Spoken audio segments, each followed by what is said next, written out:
দর্শক আমাদের সাথে গাজীপুর, মুন্সিগঞ্জ এবং মানিকগঞ্জ থেকে সহকর্মীরা যুক্ত হয়েছেন। গাজীপুর থেকে আছেন রফিকুল ইসলাম খান, মুন্সিগঞ্জ থেকে আছেন শুভ ঘোষ এবং মানিকগঞ্জ থেকে আছেন ইউসুফ আলী। শুরুতেই গাজীপুরে যাচ্ছি, সেখানে আছেন রফিকুল ইসলাম খান। রফিক, গাজীপুরের সড়কে যানবাহনের চাপ কেমন? যানবাহনের চাপ বেড়েছে, সেই সাথে যাত্রীর চাপ রয়েছে। আপনাকে যদি একটু দেখাই, এই মুহূর্তে কিন্তু আমি রয়েছি ঢাকা টাঙ্গাইল মহাসড়কের চন্দ্রা ত্রিমোড় এলাকাতে। এখন থেকে প্রায় 10 মিনিট আগে থেকে কিন্তু প্রচণ্ড ঝড়ো হাওয়া শুরু হয়েছে। তো ঝড়ো হাওয়ার মধ্যে আমরা যেটি দেখছি যে গাড়ি চলছে একেবারে ধীর গতিতে। কিন্তু আপনাদের একটু বলে রাখি, এই মুহূর্তে কিন্তু ঢাকা টাঙ্গাইল মহাসড়কের খারাজোড়া থেকে মৌচাক পর্যন্ত প্রায় 10 কিলোমিটার গাড়ির লম্বা লাইন রয়েছে, সেই গাড়িগুলো মূলত চলাচল করছে।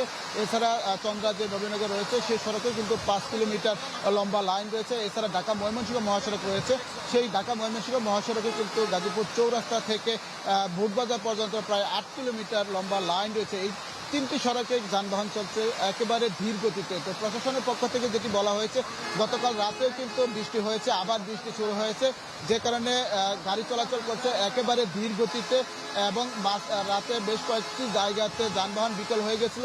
এই সমস্ত কারণে মূলত মহাসড়কে দীর্ঘ গাড়ি সারি রয়েছে। তবে সেই গাড়িগুলো পারাপারের চেষ্টা করছে তারা। গতকাল কিন্তু 40 থেকে 42% শিল্প কারখানা বন্ধ হয়েছিল, আজকে বাকি সব শিল্প কারখানা বন্ধ হবে। তো ধারণা করা হচ্ছে দুপুরের পর থেকে কিন্তু মহাসড়কগুলোতে আরও যাত্রী এবং যানবাহনের চাপ বাড়বে। সেই চাপ সামাল দেওয়ার জন্য মূলত আইনশৃঙ্খলা বাহিনীর সদস্যরা চেষ্টা করছে। তো এই মুহূর্তে যে ঝড়ো হাওয়া বইছে, যে কারণে কিছুটা বিড়ম্বনা দেখা দিয়েছে। তো আইনশৃঙ্খলা বাহিনী যেটি বলছেন, তারা তাদের চেষ্টা অব্যাহত আছে। তবে ঝড়ো কিছুটা দুর্যোগপূর্ণ আবহাওয়ার কারণে গাড়িগুলো চলাচল একেবারে গতি বাড়ানোর তারা চেষ্টা করছে। এই ছিল চন্দ্রামুড় থেকে সর্বশেষ খবর। ধন্যবাদ। এবার আমরা মুন্সিগঞ্জে চলে যাচ্ছি, সেখানে আছেন শুভ ঘোষ। শুভ, আমাদেরকে জানাবেন কি পরিস্থিতি সেখানে?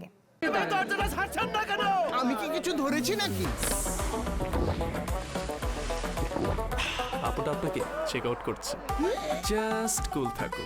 দেখুন, আসলে জ্যৈষ্ঠের বৃষ্টি আর খরাতাপকে উপেক্ষা করে কর্মব্যস্ত নগরী, কংক্রিটের শহর রাজধানী ছেড়ে কিন্তু গ্রামের মেঠো পথে ফেরা মানুষের যে তাড়া, সেটি ভোর থেকেই কিন্তু বেড়েছে। আমরা দেখছি মাওয়া প্রান্তে মুহূর্তের মধ্যেই কিন্তু যানবাহনের দীর্ঘ সারি তৈরি হচ্ছে।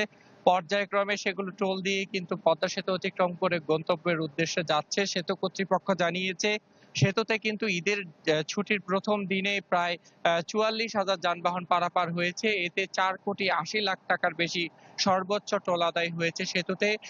পদ্মা সেতুর পাশাপাশি কিন্তু ঢাকা মাওয়া এক্সপ্রেসওয়েতে যানবাহনের যে উপস্থিতি, সেটি কিন্তু অনেকটা চোখে পড়ার মতো। তবে গতকালকে তুলনায় আজকে সেটির চাপ কিছুটা কম দেখা যাচ্ছে। তবে যেসব যাত্রীরা বাড়ি ফিরছে তাদের সাথে আমরা কথা বলছি, তারা বলছে সড়ক পথে কিছুটা বিড়ম্বনা থাকলেও ঈদের যে উচ্ছ্বাস, সেটি কিন্তু তাদের চোখে মুখে ফুটে উঠেছে। তারা বলছে পরিবার প্রিয়জনের সাথে ঈদ আনন্দ ভাগাভাগি করে নিতেই কিন্তু তারা গ্রামের পথে যাচ্ছেন। তারা বলছেন যাবার বেলায় সড়ক পথে তারা আইন শৃঙ্খলা বাহিনী, সেনাবাহিনী এবং বিজিবির যে তৎপরতা দেখেছেন, ফিরতি পথেও যদি সেটি অব্যাহত থাকে তারা হয়তো ঈদ উদযাপন শেষে আবার নিজ নিজ কর্মস্থলগুলোতে স্বাভাবিকভাবে ফিরতে পারবেন। আমরা সেতু এলাকাতে সকাল থেকেই যানবাহনের বেশ ভিড় লক্ষ্য করেছি। যানবাহনের পাশাপাশি কিন্তু পদ্মা সেতু দিয়ে যেসব যাত্রীবাহী ট্রেন যাচ্ছে, সেগুলোও কিন্তু যাত্রী বোঝাই করে কিছুক্ষণ পর পর যাচ্ছে, সেটি আমরা দেখছি।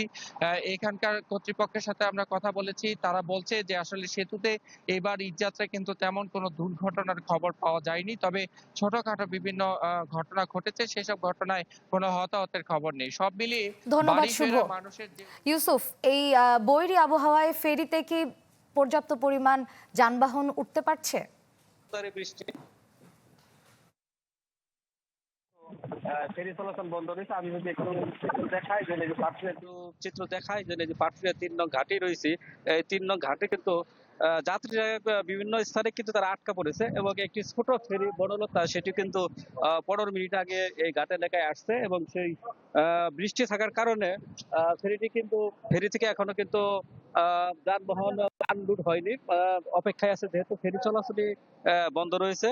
আর যাত্রীরা কিন্তু ঘাট এলাকায় আসার পরে বিভিন্ন স্থানে তারা আটকে রয়েছে এবং ঘাট ফেরি পার হতে আজকে যাত্রীদের দুর্ভোগ না থাকলেও এই বৃষ্টির কারণে কিন্তু তাদের একটা দুর্ভোগ পোহাতে হচ্ছে।